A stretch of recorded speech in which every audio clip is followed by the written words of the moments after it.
সরকারি ইট তুলে নিয়ে নিজের রাস্তায় পাতার অভিযোগ তৃণমূল কর্মীর বিরুদ্ধে। আইএসএফ পঞ্চায়েত সদস্যকে ধরে বিক্ষোভ, দোষীর শাস্তির দাবিতে।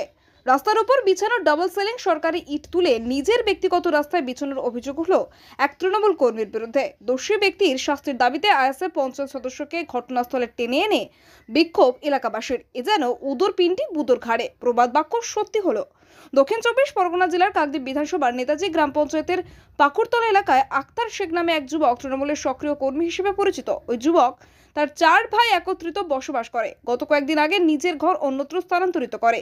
যাওয়ার সময় সরকারিভাবে রাস্তায় পাতা ইট তুলে নেয় বলে অভিযোগ। এই অভিযোগ আজ সকালে এলাকার দলমত নির্বিশেষে এলাকাবাসী স্থানীয় আইএসএফ এর পঞ্চায়েত সদস্য সোহন আলী খানকে ঘটনাস্থলে টেনে এনে বিক্ষোভ দেখাতে শুরু করে দোষী ব্যক্তির শাস্তির দাবিতে। তবে কিছুক্ষণের মধ্যে স্থানীয় শাসক দলের উদ্যোগে দোষী ব্যক্তিকে দিয়ে ইট পেতে নেওয়ার ব্যবস্থা করা হোক, খুশি এলাকার মানুষ। অভিযুক্ত আক্তার শেখের দাবি, তাদের জায়গায় ইট তুলেছিলেন বাড়ির কাজ করে পুনরায় বিছিয়ে দেবেন বলে।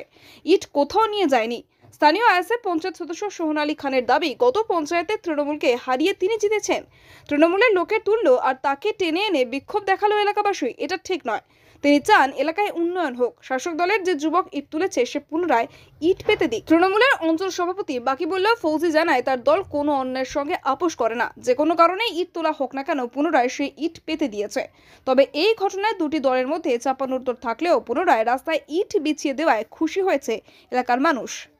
এই রাস্তাটা 80 শতক জায়গা, 40 শতক একটা বুড়োর, আর এপারে 40 শতক, এই 80 শতক জায়গা। তার মধ্যে এই সরকারি রাস্তাটা মোটামুটি মিডিলের, ওরা চলবে, এই 40 শতকের লোক চলবে। এবার সেই জায়গার ইট মোটামুটি পাতা হয়েছে। এর যে এই রাস্তাটা আমার ওই বাড়ির কাছ থেকে গেছে, ওখান থেকে সানের ঘাট যাবে, সানের ঘাট তো ওই মাথায় রাস্তা আর কি, পুকুরে সেই পশ্চিম মাথায় রাস্তা, বুঝতে পারছো? সেখানে না গিয়ে কিছু কিছু জায়গা মোটামুটি ভেতরে মোটামুটি আমাদের লিডাররা করেছে। আপনাদের লিডার মানে কোন দল? এই তৃণমূল দল। তা আপনি তো শাসক দলের লোক। হ্যাঁ।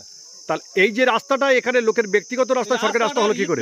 মানুষ চলাচলের তারে পেছনে আরো 2 ঘর আছে, সেই 2 ঘরের এখন মোটামুটি 2 ঘর যারা আছে। এখানে সরকারি রাস্তার ইট তোলা হচ্ছে, এই খবরটা আমার কাছে যায়।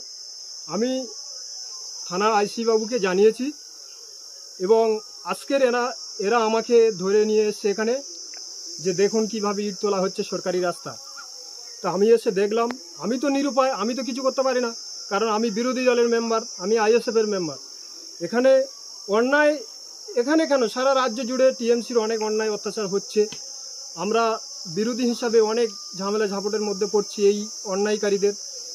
তাই আমি যথেষ্ট চেষ্টা করছি যে প্রশাসন এই বিষয়টা খেয়াল করবে, প্রশাসন এই বিষয়টা দেখবে। আমার যেটুকু দায়িত্ব, এছাড়া তো আমি আর অশান্তি করে। আপনি কাউকে জানিয়েছেন? আমি ঢোলা থানা আইসি সাহেবকে জানিয়েছি। তারপরে সিভিক ভলেন্টিয়ার ইট তুলে নিয়ে গিয়েছি, এটা সঠিক।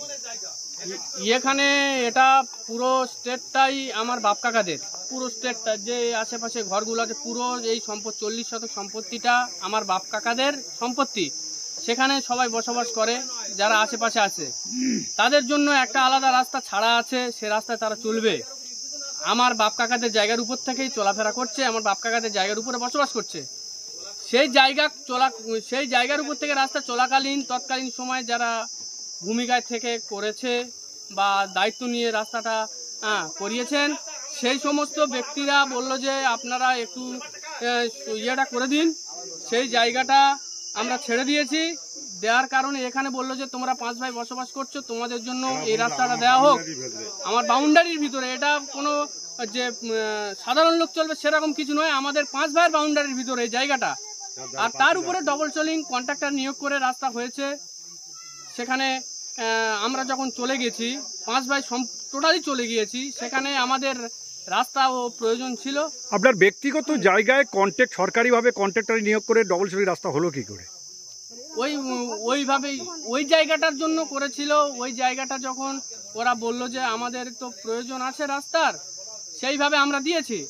তখন ওরা বলল যে তাহলে তোমাদের ব্যক্তিগত এই রাস্তা ইয়েটা থাক। ব্যক্তিগত বলতে ছেলেরা মামাটি মানুষ সরকারের উন্নয়নের কাজে আমার সরকারের তরফ থেকে ইটটা পাতা হয়েছিল। ওরা ভুলবশত সেই ইটটা না জানতে পেরে ইটটা তুলেছিল কোনো জায়গায় অন্য রাস্তা পাতার জন্য। তা সেটা আমরা জানতে পেরে আমাদের দলের পক্ষ থেকে তাদেরকে চাপ দিয়ে সেই জায়গাটাকে আবার পুনরায় আমরা ইটটাকে পেতলি দেওয়ার ব্যবস্থা করেছি এবং তারা সেই জায়গাটা আবার পিসফুল ইটটা যাতে করে সুন্দরভাবে কাকদ্বীপ থেকে রেবতী মালির রিপোর্ট, ডিএন নিউজ বাংলা।